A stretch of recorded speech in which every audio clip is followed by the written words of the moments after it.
আখি আদ্রিত আবারও হাসপাতাল চলে আসল। আদ্রিতের মনের সব রাগ ধুয়ে গিয়ে পেল সুখের ঠিকানা। আখিকে আবারও ফিরে পেয়েছে সে, আর খুব জলদি তাকে নিজের করে জীবনে নিয়ে আসবে, আশায় ভরে উঠল মন। অপরদিকে আখির মনের সুখের দোলা দোলছে। এত বছর পর আবারও নিজের সত্য ভালোবাসাকে ফিরে পেয়েছে সে, তবে মনে আছে বেশ দ্বিধাদ্বন্দ্ব। এত কিছুকে অদেখা করে কিভাবে সে আদ্রিতের জীবনের সাথে জড়িয়ে যেতে পারে। আদ্রিত তো তাকে দুদিনের সময় দিয়েছে, তবে সে কি পারবে দুদিনের মধ্যে সঠিক সিদ্ধান্ত নিতে? না, আংটিটাও খুলে নেওয়ার ক্ষমতা কুলিয়ে উঠতে পারবে না আখি। এত বছর পর ভালোবাসার মানুষটিকে ফিরে পেয়ে তাকে ফিরিয়ে দেওয়ার ক্ষমতা কুলিয়ে উঠতে পারছে না। হাসপাতালে আসতেই দুজনের উপর পড়ল আবার অজস্র কাজের চাপ। আদ্রিত তাড়াতাড়ি তার সকল কাজ সেরে নিচ্ছে। আখির সাথে সে কিছু সময় কাটাতে চায় একান্তে, তার মনে জমে থাকা অজস্র কথা তাকে জানাতে চায়। আখির হঠাৎ একটা কাজ পড়ে আশরাফ খানের সাথে। উনার কেবিনের সামনে গিয়ে দরজায় নক করবে, তখনই ভিতরে ইন্সপেক্টর জিসানকে দেখতে পায়। আশরাফ খানের বিপরীত দিকের চেয়ারে বসে আছে সে। দরজা বেশ খানিক খোলা থাকায় তাকে স্পষ্ট দেখতে পেল আখি। আখি ভিতরে না গিয়ে বরং বাইরে দাঁড়িয়ে তাদের কথা শুনতে লাগল। হুম ইন্সপেক্টর জিসান, তা আপনার এখানে আসার কারণ জানতে পারি? আশরাফ খান, আমি এখানে এসেছি অনেক জরুরি একটা প্রয়োজনে। কি সাহায্য করতে পারি আমি আপনার? ড্রাইভার মফিজ মিয়াকে তো আপনি চিনেন? শুনেছি উনি আপনার বাড়িতে আগে ড্রাইভার হিসেবে ছিলেন। হ্যাঁ, ও অনেক ভালো লোক, অনেক বিশ্বস্ত।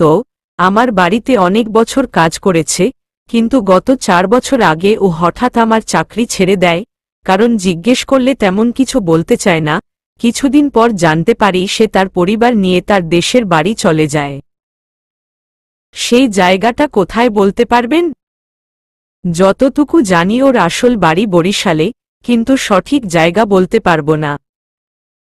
উনার কোনো আত্মীয় আছে এখানে আপনার পরিচিত? বা এমন কাউকে চিনেন যেখানে উনি কাজ করতেন? না, এমন কাউকে আমি চিনি না। আর ও আমাদের বাড়ি ছাড়া আর কোথাও চাকরি করেনি কখনো। তা আপনি এত সব কেন জানতে চাইছেন? আপনাকে আমি বেশি কিছু বলতে পারবো না, তবে এটুকু বলতে পারবো যে একটা কেসের জন্য উনার খোঁজ করছিলাম আমি, কিন্তু উনার ঠিকানায় এসে জানতে পারলাম উনি এখন আর সেখানে থাকেন না। আচ্ছা চলি তাহলে। জিসানকে উঠে আসতে দেখে আখি সেখান থেকে সরে দাঁড়াল। জিসান তাকে না দেখেই চলে গেল। আখি মনে মনে এক গভীর ভাবনায় ডোব দিল। আদৃশ কক্ষে প্রবেশ করল ফুটবল শরীর নিয়ে। মদের নেশায় মশগুল হয়ে এসেছে, শরীরের বিভিন্ন স্থানে ক্ষত তার, অবশ্য চিকিৎসা নিয়ে এসেছে। হৃদিকা তখন বিছানায় বসেছিল। আদৃশকে উক্ত অবস্থায় দেখে হৃদিকা বিচলিত হয়ে তার পাশে ছুটে আসল। কি হয়েছে আদৃশ তোমার? তোমার শরীরে এসব ব্যান্ডেজ কিসের? হৃদিকা আদৃশের ক্ষতগুলোতে হাত বুলিয়ে কথা বলতে লাগলে আদৃশ তাকে সজোরে এক ধাক্কা দেয়, যাতে সে ছিটকে ফ্লোরে গিয়ে পড়ে। এবার আদৃশ গর্জে উঠে বলতে লাগে, বাজে, নোংরা নারী, আমার পাশে আসার চেষ্টাও করবি না। আজ তোর জন্যই আমার এ হাল। তোর দিকে তো তাকাতেও ইচ্ছে করে না এখন আমার। তুমি আমায় অবিশ্বাস করছো আদৃশ, আমি শুধুই তোমার। আমাকে ফাঁসানো হচ্ছে। তুমি যা দেখেছ সব বানোয়াট। জানি না কি বানোয়াট কি সত্য, কিন্তু যেদিন তোকে হাতে নাতে পেয়ে যাব সেদিন তোর আমার বাড়িতে শেষ দিন হবে। এখন সর আমার চোখের সামনে থেকে। আমার সামনেও পড়বি না বলে দিলাম। নিজেকে যদি নির্দোষ প্রমাণ করতে পারিস তবে আমার কাছে আসিস, ভেবে দেখব তোর কথা। ও তাই, আমার কোনো দোষ আছে কি না তার প্রমাণ ছাড়াই আমাকে দোষী মানলে? আমার সাথে বাজে ব্যবহার করছো।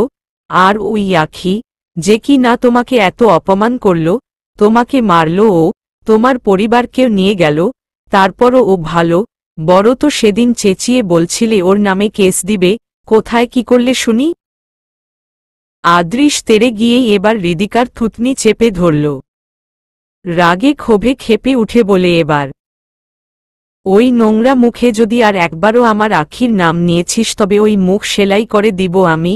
রাগে বলেছিলাম বলে আমি আমার আখির বিরুদ্ধে যাব কি করে ভাবলি তুই? আমি ওকে ভালোবাসি, ও আমাকে প্রাণে মেরে ফেললেও ততটাই বেঁচে যাব। আমার তো ভুল হয়েছে তোর মতো নোংরাকে এনে ঘরে তোলা, তোকে স্ত্রীর মর্যাদা দেওয়া। সত্যি বলতে আমি তোকে কখনো ভালোবাসিনি, তোর প্রতি আমার ছিল অল্প ভালো লাগা। তোর ডং করা নম্র ভদ্র ব্যবহারে আমি অল্প আকর্ষিত হয়েছিলাম তোর প্রতি। তোর সৌন্দর্য আর শরীর কেমন জানি টানতো আমাকে তোর কাছে, তাই তোকে পেতে চেয়েছিলাম, কিন্তু কেন জানি তোকে বিয়ে করতে গেছিলাম। তোর মতো নোংরাকে বিয়ে ছাড়াও তে ভোগ করতে পারতাম, কিন্তু না, মোহকে আমি ভালোবাসা ভেবেছি, কিন্তু এখন বুঝতে পারছি সত্যি বলতে এখন আর তোর প্রতি কোনো আকর্ষণ আসে না আমার। তোর কাছে আসতেও কেমন জানি বিচ্ছিরি অনুভূতি আসে, তোকে তো দেখতেও মন চায় না। সর আমার চোখের সামনে থেকে। হৃদিকাকে আবারও প্রবল ধাক্কা দিয়ে ফেলে চলে গেল আদৃশ তার কক্ষের বাইরে। আচ্ছা চলি আদৃত, আর কালকে দেখা হচ্ছে। এই যে আখির মিস্টার ড্রাইভার, আপনার ম্যাডাম আজ বাড়ি আসবেন না, বাড়ি চলে গিয়ে বলে দিবেন বাকি সবাইকে। এবার যান আপনি। আর ডাসাহেবা আপনি বরং আমার সাথে চলুন। দেখুন রাত হয়ে গেছে, বাড়ি যেতে হবে। আমি কোথায় বলছি এখন দিন, আর আমিও তো তোমায় বাড়ি নিয়ে যাচ্ছি। আপনার বাড়ি? হ্যাঁ বাড়িটা আমার, কিন্তু কিছুদিন পর তোমারও হবে। এত কনফিডেন্ট? ওভার কনফিডেন্ট কিন্তু ভালো না।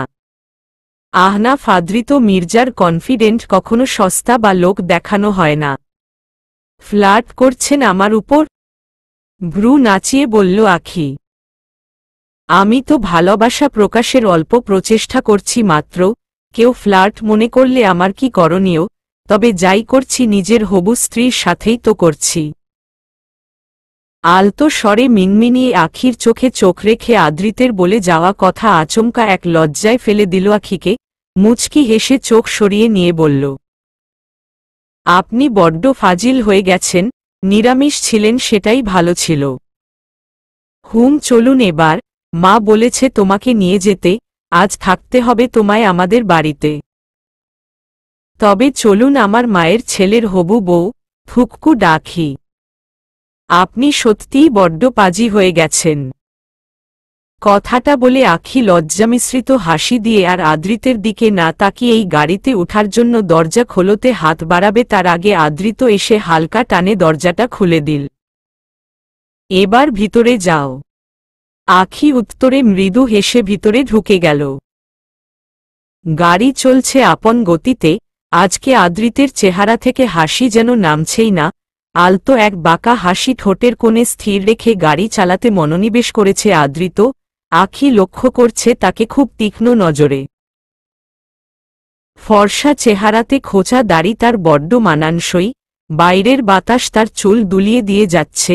আজ বাতাসের সাথেও বেশ হিংসে হচ্ছে আখির। প্রেমিক এই পুরুষের সান্নিধ্যে নিজেকে ছাড়া সে কাউকেই মেনে নিতে যে চায়নি কখনো, হোক না কেন সে অস্তিত্বহীন কোনো কিছু। আখির ধ্যানে বাধা দিয়ে সামনে দৃষ্টি স্থির রেখেই বলল আদৃত, এবার আমার কি নতুন করে রূপ ফুটেছে? কেন?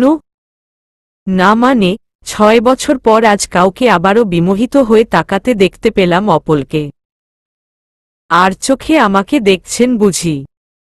আমার মন তো তোমারই পাশে, সে তো সর্বক্ষণ তোমাকেই দেখে যায়। কথা শিখে গেছেন বড্ড। তোমার সান্নিধ্যের পাওনা। তা গান শুনবে? গান শোনা কখন থেকে পছন্দের তালিকায় এলো? যখন থেকে প্রেমে পড়েছি তোমার। আখি আবারও মৃদু হেসে জানালা দিয়ে বাইরের দিকে দৃষ্টি সরিয়ে নিল।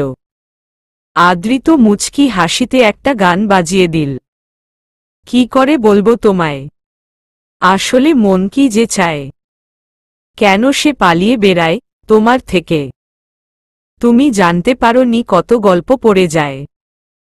তুমি চিনতে পারো নি আমাকে হায়। গানটির এক পর্যায়ে আদৃত লক্ষ্য করতে পারে আখি কান্না করছে। সাথে সাথে গান বন্ধ করে গাড়ি আটকিয়ে আখির জন্য পেরেশান হয়ে ওঠে। কি হয়েছে আখি? কাঁদছ কেন? আমাকে কি আপনি কখনো ক্ষমা করতে পারবেন? হয়তো আমার ভালোবাসার কাছে দমে গিয়ে আমাকে নিজের জীবনে ভরে নিতে চাইছেন, কিন্তু মন থেকে কি কখনো ক্ষমা করতে পারবেন? কিসের ক্ষমা আখি? কি বলতে চাইছ তুমি? এই তো, আপনি আমায় ভালোবেসে আর কাউকে জীবনে ভরে নিতে চাননি, এক আমিতেই সীমাবদ্ধ থাকলেন আপনি আর আমি অনায়াসে জীবনে এগিয়ে গেলাম। আসলেই আমার ভালোবাসায় খুঁত ছিল, তাই তা পূর্ণতা পায়নি। নিখুঁত তো ছিল আপনার ভালোবাসা, যা আমার ভালোবাসার কাছে মান হারিয়েছে। আদৃত এবার আখিকে টেনে বুকের সাথে মিশিয়ে নিয়ে বলল, কখনো না আখি, এমনটা আর কখনো বলো না। তোমার ভালোবাসায় কোনো খুঁত ছিল না, বরং তোমার অসহায়ত্ব আর দুর্বলতার সুযোগ আদৃশ নিয়েছে, এতে তোমার কোনো দোষ ছিল না। জানেন, আপনি যখন চলে গেছিলেন তখন আমি অনেক ভেঙে পড়েছিলাম, কোথাও গিয়ে মনের শান্তিটুকু পেতাম না। ভাইয়া বাবার সাথে ফ্রি থাকলেও তখন তাদেরও কিছু জানাতাম না, কারণ আমি জানতাম এসব জানালে উনারা আমার সুখের জন্য আপনাকে আমার কাছে নিয়ে আসার চেষ্টা করতেন, যা ব্যাঘাত ঘটাত আপনার সুখের জীবনে। আঙ্কেল আর বাবার সম্পর্ক নষ্ট হতো। তখন একমাত্র আদৃশই ছিল যার সংস্পর্শে শান্তি খুঁজে পেতাম, মনের শান্তির লোভে তার সাথে থাকতাম প্রায় সময়। সে সত্যিই তখন আমার দুর্বলতার সুযোগ নিয়ে আমার পাশে চলে এসেছিল। ওকে ছাড়া থাকতেই পারতাম না, ও আমার অভ্যেসে পরিণত হয়েছিল। যখনই আপনার স্মৃতি আমাকে জ্বালাতন করত ছুটে যেতাম ওর কাছে।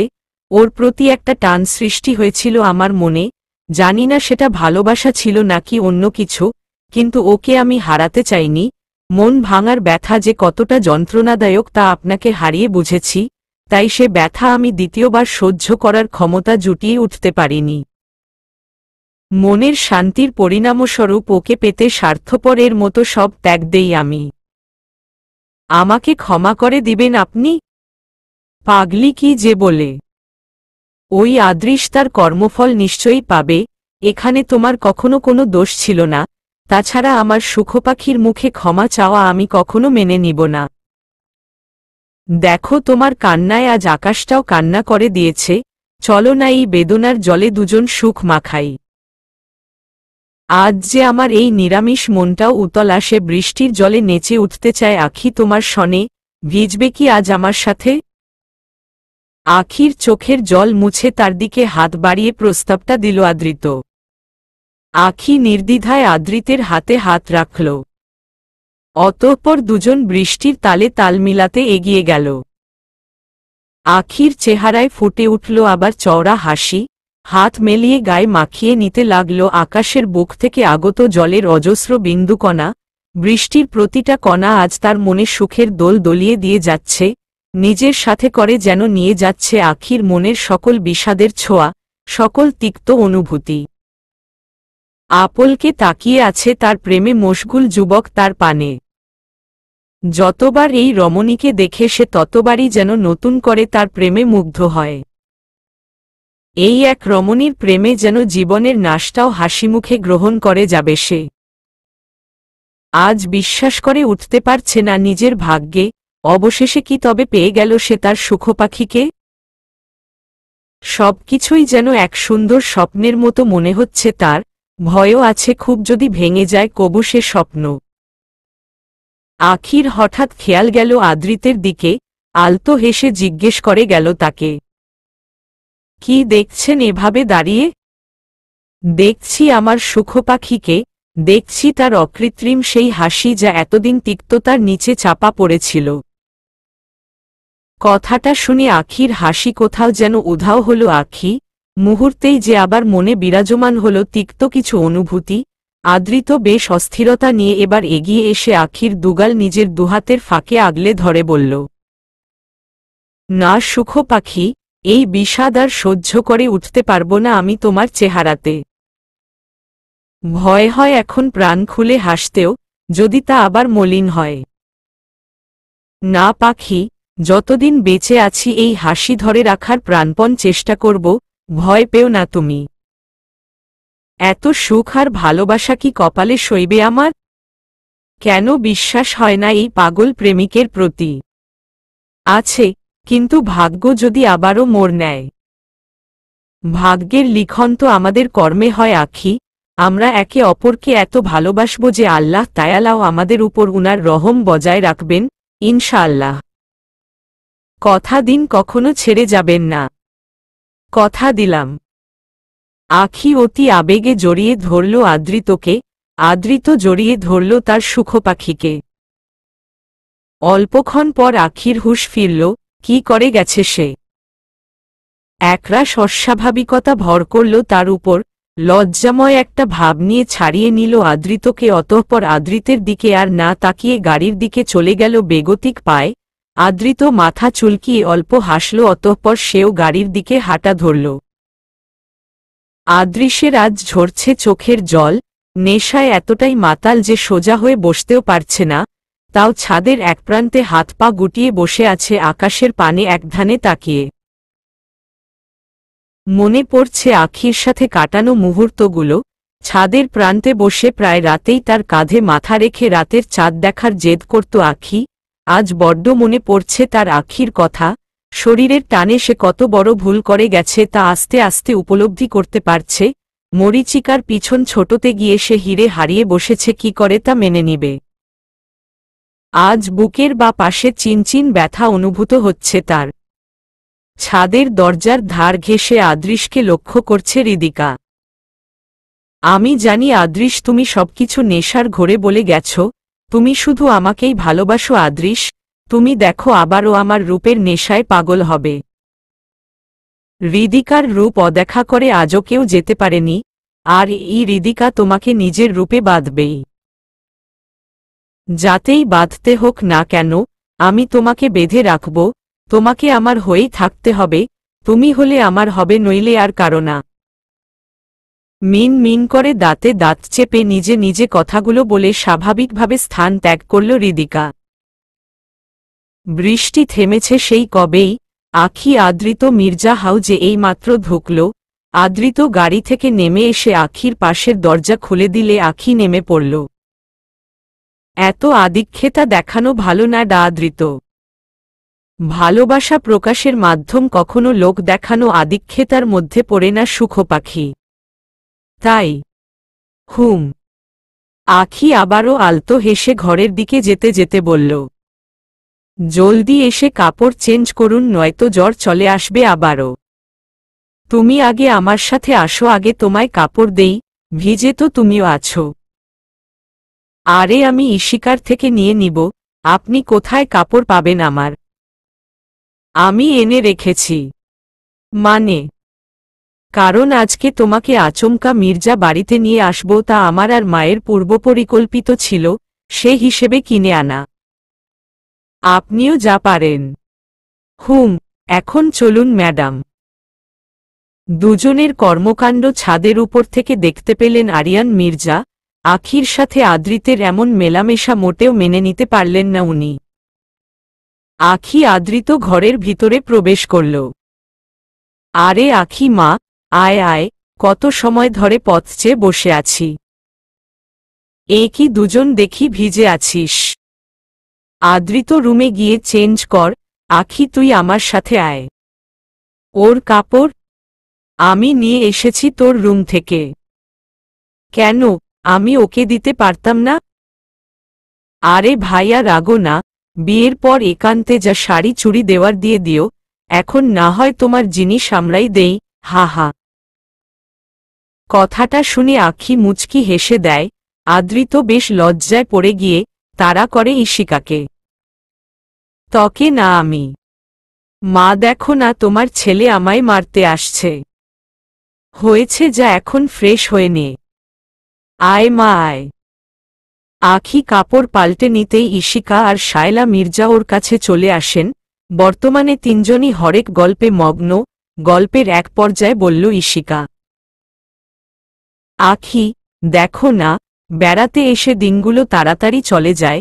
নিশার জন্মের দুদিন পর এখানে এসেছিলাম, চলে যাব আরও 2-3 দিনে। আবারও মা বাবা একা পড়ে যাবেন। আমি তো সবসময় এখানে থাকতে পারবো না, তোমার মনে হয় না ভাইয়ার বিয়ে করে নেওয়া উচিত? হ্যাঁ, কেন নয়, তা কনে দেখেছ? আদ্রিতের বিয়ে শুনে মনটা মোচড় দিয়ে গেলেও আখি স্বাভাবিকভাবে কথাটা বলল। এবার জবাবে ঈশিকা হেসে উত্তর দিল, কনে তো আমরা সেই 7 বছর আগেই দেখেছি, এখন সে রাজি হলেই হল। কে সে? আরে পাগলি একটা, কে হবে আবার সে? আমাদের সামনেই তো বসে আছে আমার একমাত্র ছেলে বউ। কথাটা শুনে আখি অবাকত্বের শীর্ষে চলে গেল। কি বলছো মামুনি?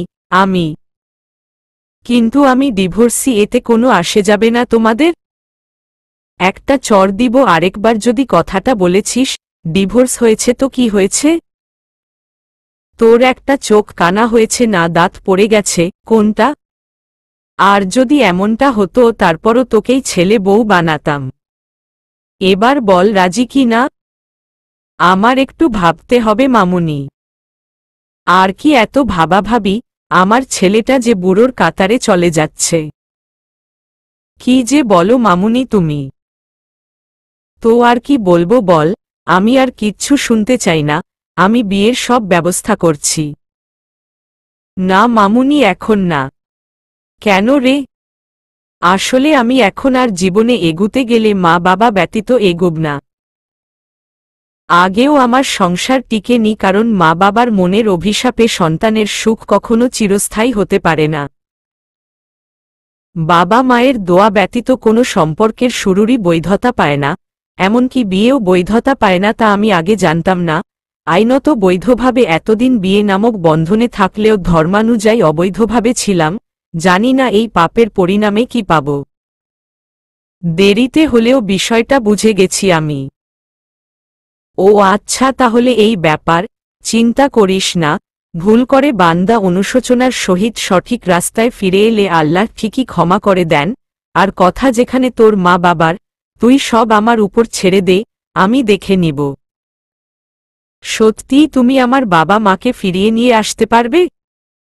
তুই শুধু অপেক্ষা কর, আমি আছি তো। বুঝলাম। তা রিঙ্কি কোথায়? কি জানি, বাড়ি ছেড়ে বিনা বাক্যে চলে গেছে।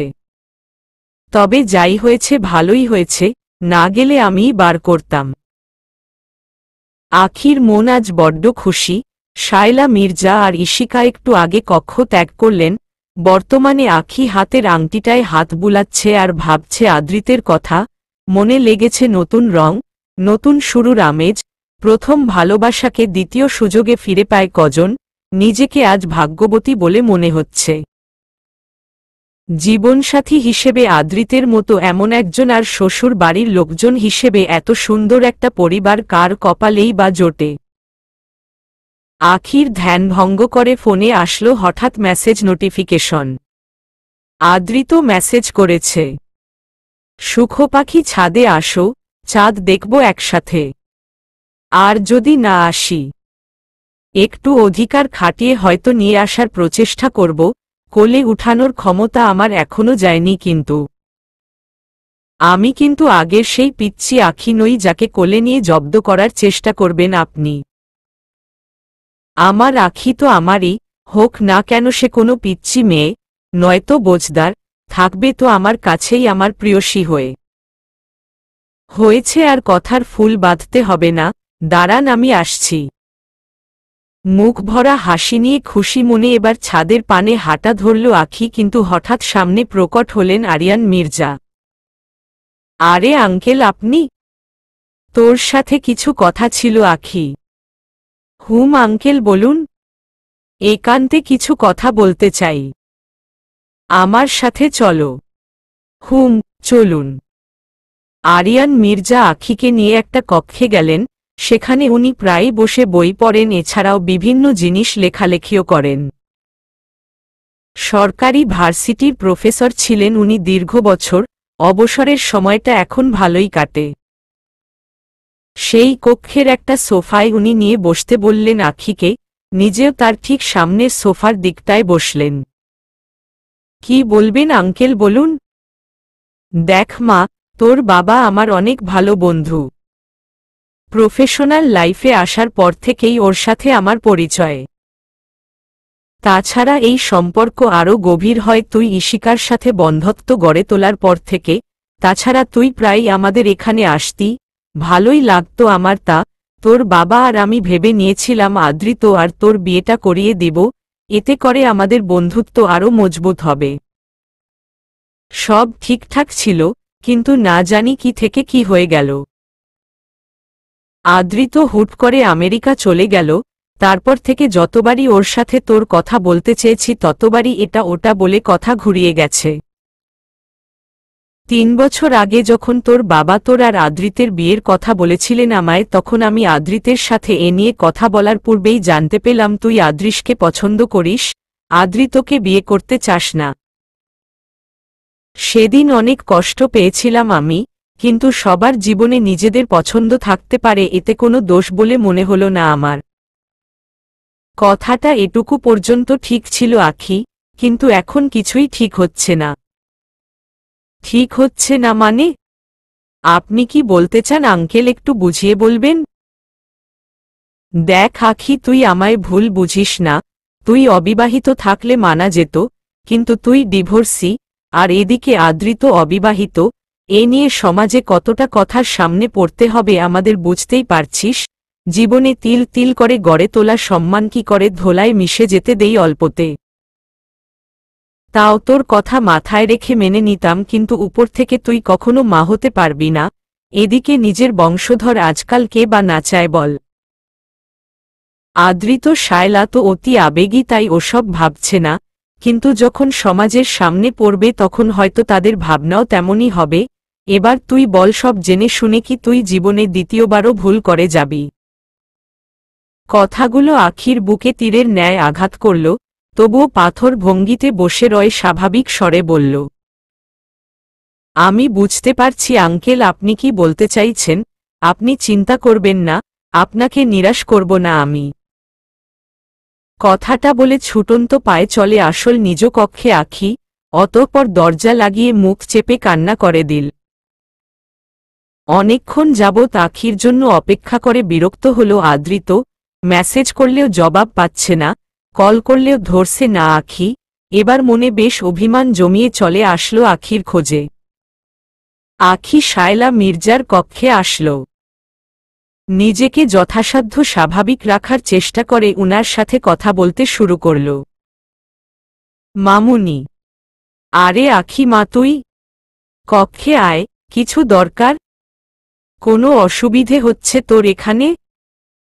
না মামুনি, তুমি যেখানে সেখানে অসুবিধে কবু হতে পারে আমার?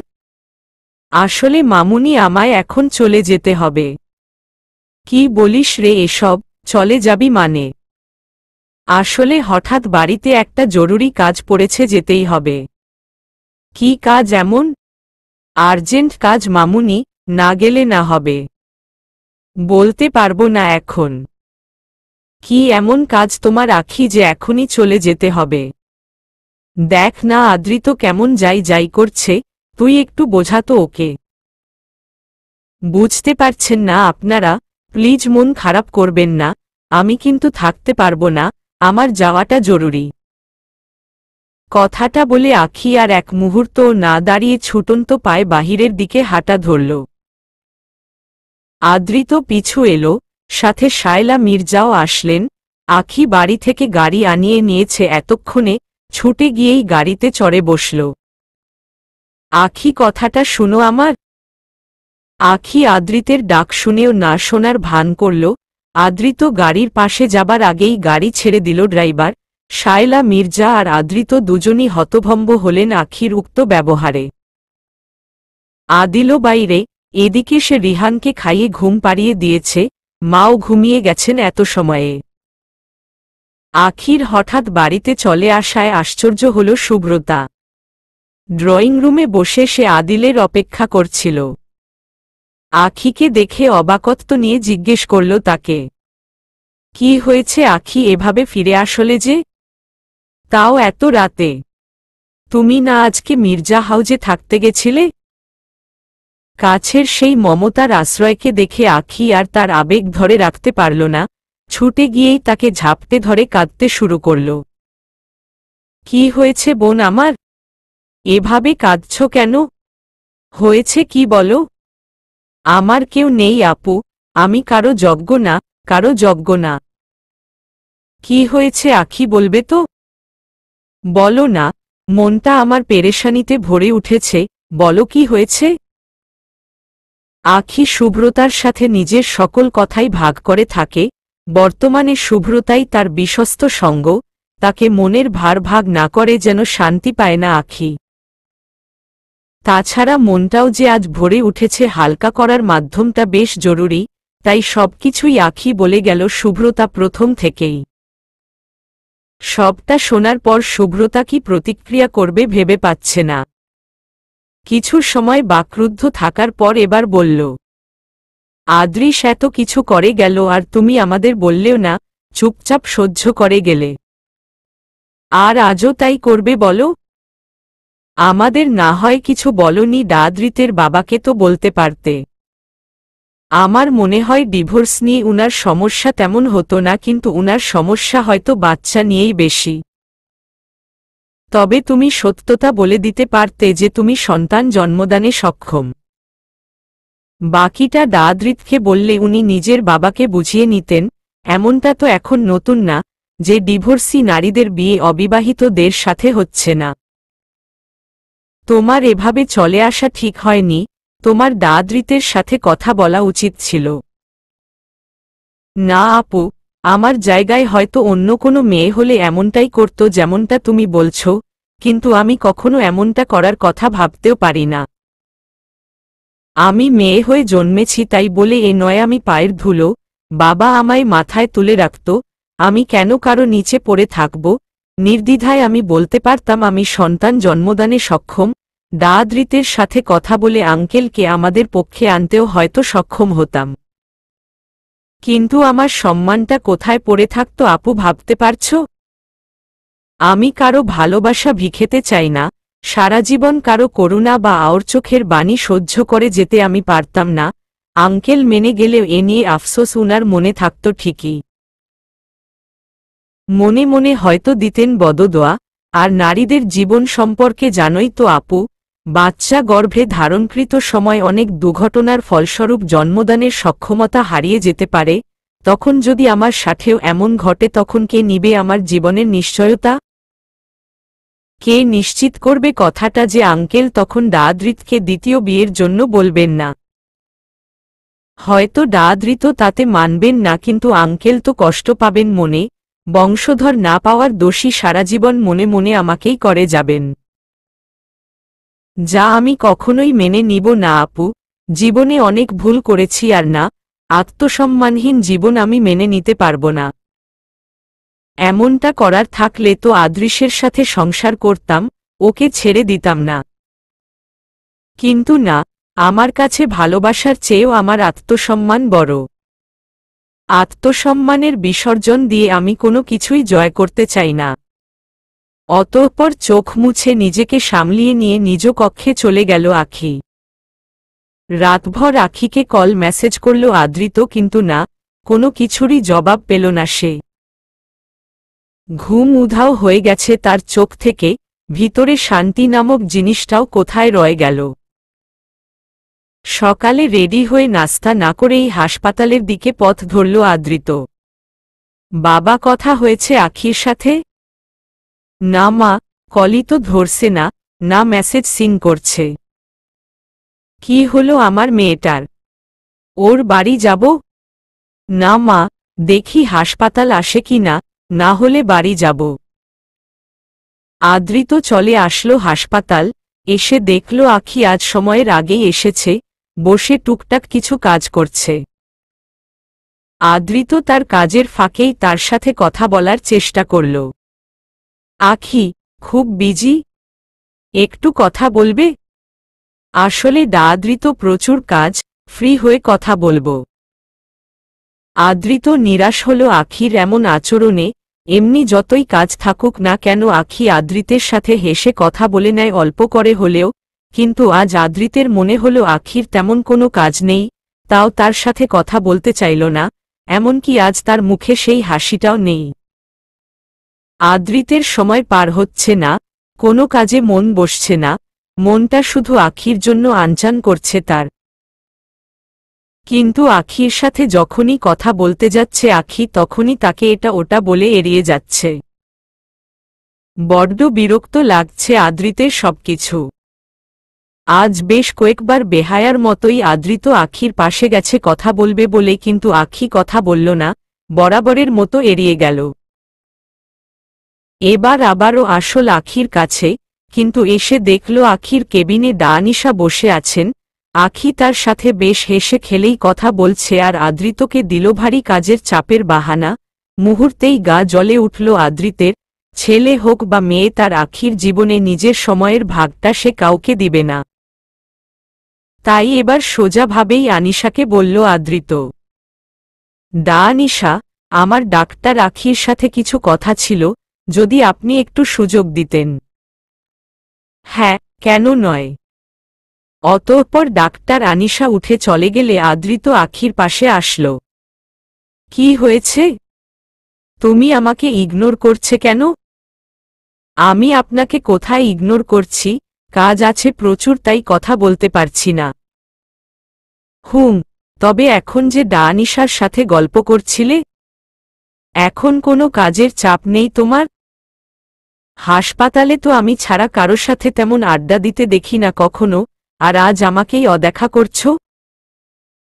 ফোন ধরছ না, মেসেজ সিন করছ না। কি হয়েছে বলো? কিছু হয়নি, আপনি ভুল ভাবছেন, এমন কিছুই না। আমাকে একজন রোগী দেখতে হবে, এখন যেতে দিন। কথাটা বলে আখি আদ্রিতকে পাশ কাটিয়ে চলে যেতে নিলে তাকে এক টানে বুকের সাথে এনে মিশিয়ে নিল আদ্রিত। কি অসভ্যতা করছেন আপনি? অসভ্যতা না, এটাকে অধিকারত্ব বলে। কিসের অধিকার? আমি আপনাকে কোনো অধিকার দেইনি। তুমি না দিলেও আমি নিয়ে নিব। আপনাকে সেই সুযোগ আমি কখনো দিব না। আমি আপনাকে ভালোবাসি না আদ্রিত। আপনাকে বিয়ে করতে পারবো না। আমার আপনার প্রতি আগের সেই অনুভূতি রয়ে যায়নি, চাইলেও আমি আর তা ফিরিয়ে আনতে পারবো না। চেষ্টা করে দেখে নিয়েছে আমি, ব্যর্থ হয়েছি প্রতিবার, তাই আমি আপনাকে বিয়েও করতে পারবো না। আপনি বরং আমার পিছন না পড়ে থাকলেই খুশি হব। বললাম না, পরকালেও পিছু ছাড়ব না। তুমি শুধু আমার আখি, তোমাকে আমাকে ভালোবাসতেই হবে। আমি বাধ্য নই। অতঃপর আদ্রিতকে অল্প ধাক্কাতে নিজের থেকে ছাড়িয়ে চলে গেল সেখান থেকে আখি। আদ্রিত তার পিছু আসতে নিলে হঠাৎ একজন নার্স আসল সেখানে। স্যার, জলদি চলুন, একটা এমার্জেন্সি এসেছে, আপনাকে দেখতে হবে। আমি ছাড়া আর ডাক্তার নেই? আমি এখন পারবো না, অন্যজনকে দেখো।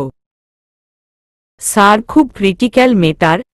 আখি একটু আগে একটা সার্জারি করে বলেছেন আজকে আর কোনো কাজে থাকবেন না উনি।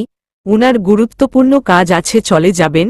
দামোনায়েম নেই আজকে, বাকিরাও কাজে আছেন, একমাত্র আপনি ফ্রি। প্লিজ জলদি চলুন স্যার। আদ্রিত দায়িত্ব থেকে কখনো পিছোপা হয় না, তাই চলে গেল নার্সের সাথে। আখি হাসপাতাল ছাড়ার সকল ব্যবস্থা করে নিয়েছে। উক্ত কাগজপত্র এবার আশরাফ রায়হান খানের কাছে নিয়ে গেল। সেখানে সে নিজের সাথে করে আহিলকেও ডেকে এনেছে জরুরি কাজ বলে।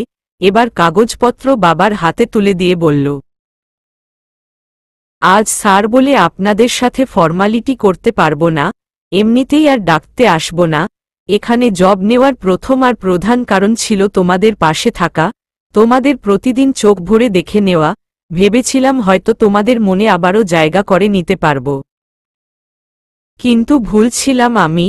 ভুলে গেছিলাম আয়না একবার ভেঙে গেলে তা হাজার জোড়া দাও তবুও ফাটা দাগ থাকে। সম্পর্ক আর বিশ্বাস তো তেমনই হয়। যেখানে আমার কোনো অধিকারই রয়ে যায়নি সেখানে জেদ নিয়ে দম্ভ দেখাতে চাইলাম। আসলেই পাগল আমি, কিন্তু আর পাগলামি করব না। দেরিতে হলেও বুঝতে পেরেছি আমি ব্যর্থ। জীবনে এমন ভুল করেছি যে তার প্রায়শ্চিত্তে জীবন শেষ করে দিলেও কম হবে। আজ বুঝতে পেরেছি আমি সব হারিয়ে গেছি। আমি কাঙাল, আমার কেউ নেই। দিন শেষে আমি একা, আমি এতটাই বাজে আর মানুষরূপে মিছে অস্তিত্বের অধিকারী একজন যাকে কেউ চায় না আর যে কারো ভালোবাসা পাওয়ার যোগ্য না।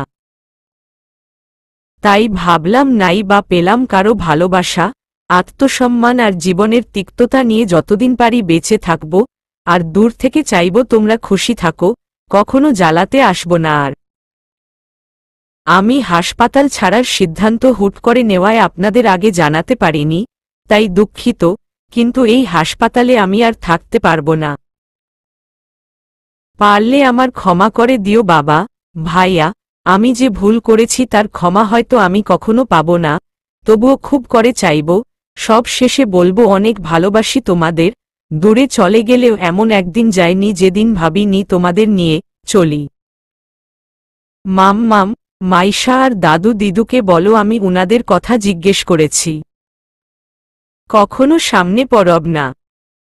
হাসপাতাল ছাড়ার বিষয়ে আমার উপর থেকে সব ফর্মালিটি শেষে করে দিলে আমি আপনাদের প্রতি কৃতজ্ঞ হব। চলি তাহলে। অতঃপর কথাগুলো বলে আঁখি বেরিয়ে এলো।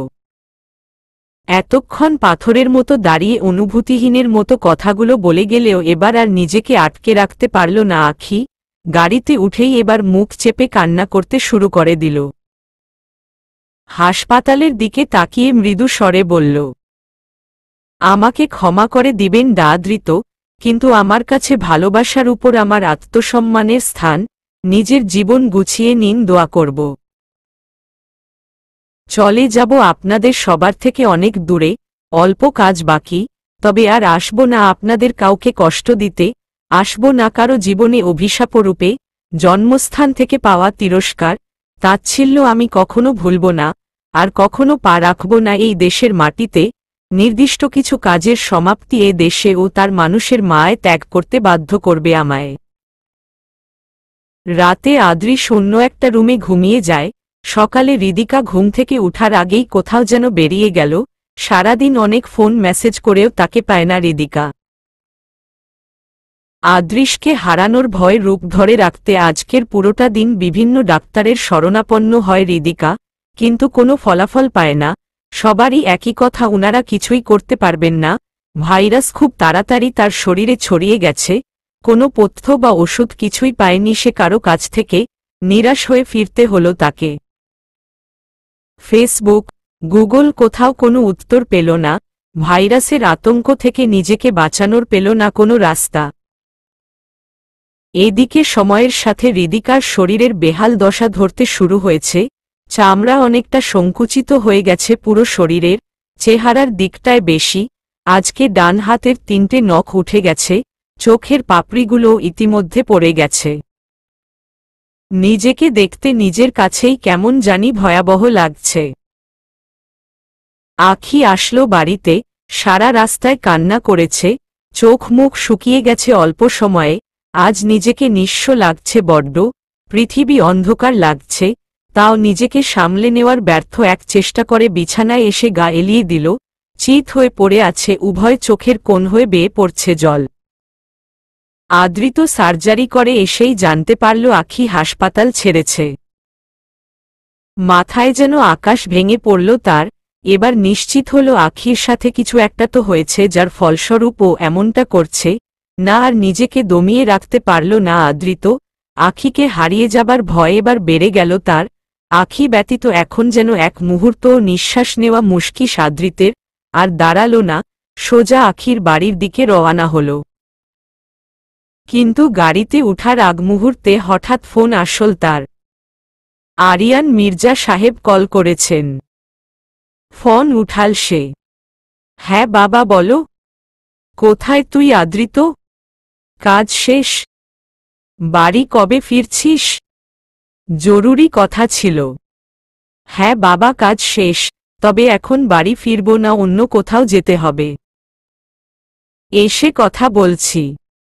তা কোথায় যাচ্ছিস? আঁখির বাড়িতে। ও হঠাৎ করে কেমন জানি বিহেভ করছে, এমনকি হাসপাতালও ছেড়ে দিয়েছে, আমি ওর বাড়িতে যাচ্ছি। আদৃত তোর সাথে আমার ইম্পর্টেন্ট কথা, তুই আগে বাড়ি আয়। পরে আসলেও তো হবে বাবা। বাবা থেকে এখন অন্য মেয়ে বড়? এ কেমন কথা বলছো বাবা, আমার জন্য আল্লাহ তাআলা পরেই তোমাদের অবস্থান, এ কথা তুমি কি করে ভাবতে পারো? তবে জলদি চলে আয়। কিন্তু বাবা, আমি কোনো কিন্তু শুনতে চাই না আদৃত, তুই আসছিস কি না বল। ওকে আসছি। হুম। আদৃত বাবার কথায় বাধ্য হয়ে আগে উনার কাছে গেল। বর্তমানে নিজ কক্ষের বিছানায় বসে আছেন আরিয়ান মির্জা, পাশে বসিয়েছেন আদৃতকে, এবার নরম স্বরে বললেন তাকে, আদৃত, তোর বিয়ের বয়স পেরিয়ে যাচ্ছে, আমার মতে তোর বিয়ে করে নেওয়া উচিত। আমি বিয়ে করব বাবা, এ বিষয়ে আমি তোমার সাথে কথা বলবো ভাবছি। দেখো বাবা, আমি তোমার আর মায়ের সাথে বরাবরই ফ্রি হয়ে কথা বলি, আজকেও বলতে চাই। আমি আখিকে পছন্দ করি, কথাটা তোমরা 6 বছর আগ থেকেই জানো, আর আমি বিয়ে করলে ওকেই করব। আদৃত, তুই প্রাপ্তবয়স্ক, তাছাড়া প্রতিষ্ঠিত, তোর উপর বিয়ে নিয়ে নিজের জোর আমি খাটাতে চাই না। কিন্তু আমিও কাউকে পছন্দ করেছি তোর জন্য, রিঙ্কি মেয়েটা মন্দ না, তোকে পছন্দও করে, একসাথে কাজও করেছিস এত বছর। দেখ আখি, তোর অতীত ছিল, আর এমনটা তো জরুরি নয় যে তাকেই আবার জীবনে জোড়াতে হবে। কি বলছো বাবা? আর রিঙ্কিকে তো আমি আমেরিকা পাঠিয়ে দিয়েছি, ও কোথা থেকে আসলো আবার? ও আমেরিকা যায়নি, ও সেদিন ব্যাগপত্র গুছিয়ে বেরিয়েছিল, কিন্তু আমি ওকে আটকাই। ও সবকিছু বলেছিল আমাকে, তুই আখির জন্য ওর সাথে বাজে ব্যবহার করেছিস, আর তোর মা ওকে পছন্দ করেন না, তাই ওকে আমি আলাদা একটা ঘর ভাড়া রেখেছি, সঠিক সময় দেখে তোর সাথে কথা বলবো বলে। এখানে কথা বলার কি আছে বাবা, আমি ওকে পছন্দ করি না, তাছাড়া আমি এত বছর বিয়ে করিনি শুধু আখির পথ চেয়ে, বিয়ে করলে আমি আখিকেই করব, নয়তো না। দেখ আদৃত, তুই টিনেইজার না, ম্যাচিওর একজন ডাক্তার, তোর কাছ থেকে এমন কিছু কিভাবে আশা করা যায়? তুই তো জানিস সমাজে আমি আমার সম্মান কি করে গড়ে তুলেছি, আর তুই কি চাস তা মুহূর্তেই নষ্ট হয়ে যাক? অবিবাহিত হয়ে একজন ডিভোর্সিকে বিয়ে করা কতটা অসম্মানের হবে ভাবতে পারছিস? তাও মেনে নেওয়া যেত, কিন্তু আখি মাও হতে পারবে না, এত কিছু কোনো ছেলের বাবা কেমনে মেনে নেয়? বাবা, এসব কথা তুমি বলছ? সর্বকালের আদর্শ শিক্ষকের মুখে এমন কথা শুনব কখনো ভাবিনি। তুমি কখন থেকে নারী পুরুষ ভেদাভেদ করতে শুরু করলে বাবা? সমাজের 8-10টা লোকের মতো নারীদের দেখতে লাগলে কেন বাবা? এমন অনেক পুরুষই তো আছে যারা ডিভোর্সি হয়েও কুমারী মেয়েকে বিয়ে করছে, তাছাড়া বাবা হতে অক্ষম হলেও টাকার জোরে বিয়ে করে নিচ্ছে, কই তাদের নিয়ে তো সমাজ কিছু বলে না। তবে এমন কিছু নারীদের ক্ষেত্রে হলে সবাই আঙুল উঠায়। তুমি কবে থেকে এমন লোকদের সমর্থন করতে শুরু করলে? আখি তো তোমার কাছে মেয়ের সমতুল্য ছিল, আর এখন ও মুহূর্তেই পর হয়ে গেল। এটাই হয়তো নিজ আর পরদের মধ্যে তফাতে থাকে। আখির কোনো দিক নিয়ে আমার কোনো সমস্যা নেই বাবা, আর যেখানে কথা বাচ্চা নিয়ে, তাহলে আমরা দুজনই ডাক্তার, ওসব দিক আমরা দেখে নিব। আর আমার শেষ কথা, আমি যদি বিয়ে করি তবে আখিকেই করব। আদৃত, তুই কিন্তু অনুভূতির নিচে দমে গিয়ে এসব বলছিস। মা বাবা সন্তানের খারাপ কখনো চায় না, অবাধ্য সন্তানের পরিণতি কি হয় আখিকে দেখে বুঝতেই পারছিস। তাছাড়া তুই আখিকে বিয়ে করতে চাইলেও আখি কি তাই চায়? আমার মনে হয় না আখি কারো জীবনের সাথে নিজেকে জোড়াতে চাইবে। আর এত শিওর কিভাবে বাবা তুমি? এর মানে তুমি আখিকে কিছু বলেছ, তাই ও এমন করছে? হ্যাঁ বলেছি আমার ছেলের জীবন থেকে সরে দাঁড়াতে বলেছি। ভুল কি বলেছি? এটা তুমি কি করলে বাবা? অবশেষে তুমিও আখিকে কষ্ট দিলে, না জানি কত ব্যথা নিয়ে ঘুরছে মনে।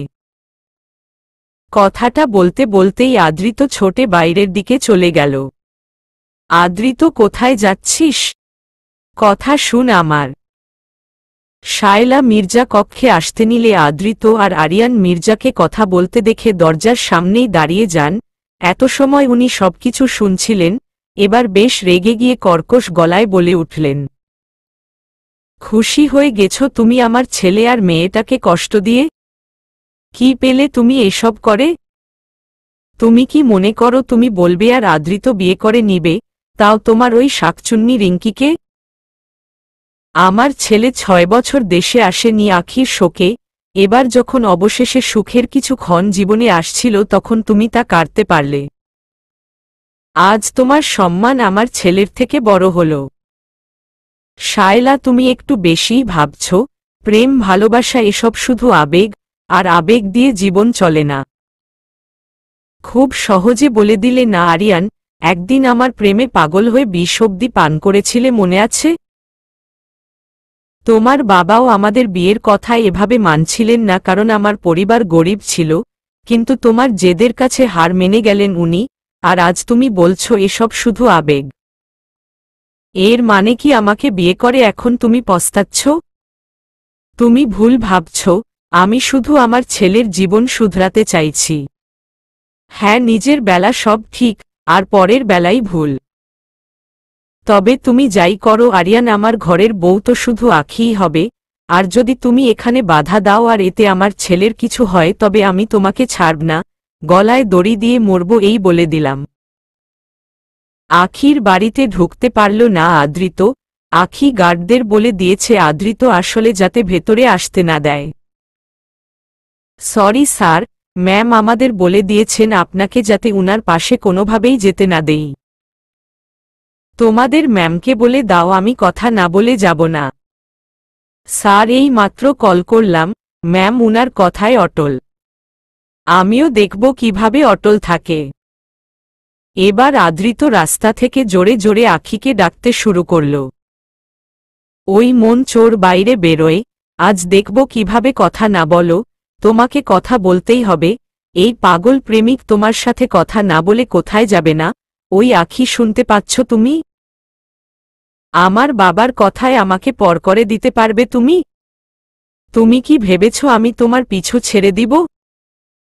আদৃত এসেছে, আখি বারান্দা দিয়ে দেখেছে, আদৃতের চেঁচানো বাণী স্পষ্ট আখির কানে আসছে, আখি শুভ্রতার কোলে মুখ গুজে কেঁদে চলেছে, পাশে জাহানারা রহমান বসে আছেন, আখি উনাকেও সবকিছু জানিয়েছে।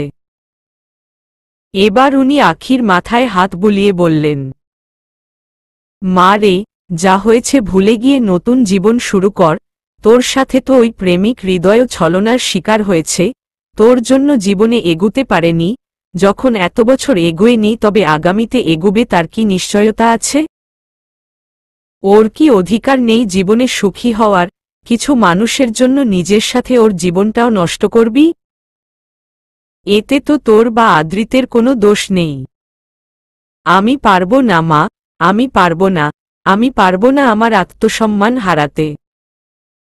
তুমি প্লিজ দোয়া করো আল্লাহ যাতে আমি আর উনাকে সঠিক পথ দেখান। বেশ খানিক্ষণ হয়ে গেছে, আখি কান্না করে এখন বেশ শান্ত হয়েই মায়ের কোলে শুয়ে আছে, বাহির থেকে কম হচ্ছে না আদৃতের চেঁচামেচি, ডেকেই যাচ্ছে আখিকে। এদিকে ঝড় আসছে প্রবল বেগে। আখি আসবে না তো বাইরে? ঠিক আছে, আমিও এখানেই দাঁড়িয়ে থাকব যতক্ষণ না তুমি নেমে আসছ।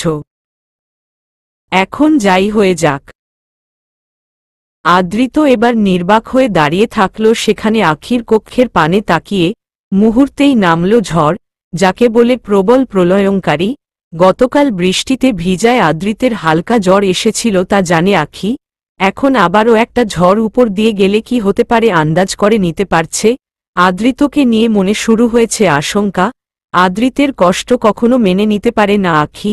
ঝড় বেড়েই চলেছে, আখি এবার ছুটে গেল বারান্দায়।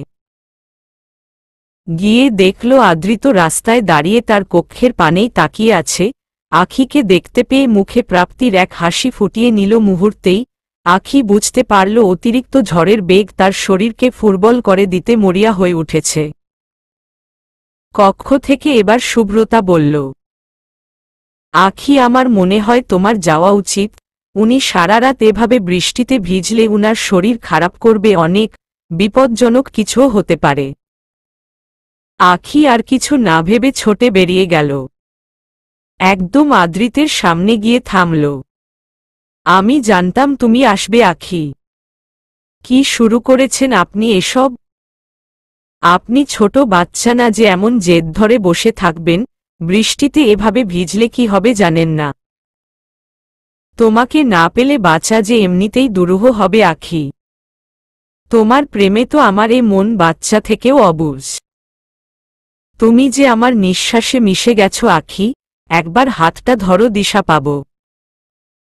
আমি আপনাকে ভালোবাসি না, কতবার বলবো? তোমাকে বাসতে হবে না, আমার একার ভালোবাসা আমাদের দুজনের জন্যই যথেষ্ট। তুমি প্লিজ একবার হ্যাঁ বলো, বাবাকে আমি মানিয়ে নিব। আঙ্কেল মেনে গেলেও আমি বিয়ে করব না আপনাকে।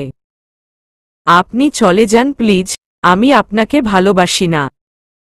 এবার আদ্রিত টান দিয়ে আখিকে আবার নিজের বুকের সাথে জড়িয়ে নিয়ে চেপে ধরল তাকে। আখির বাম হাত নিতের হাতে তুলে বিশ্বাস ও অধিকার সহিত বলল, যদি ভালোই বাসো না তবে এখনো আংটিটা খুলোনি কেন? আমার ভালোবাসার প্রতীক এখনো কেন তোমার শরীরে বিদ্যমান? বলতে পারবে?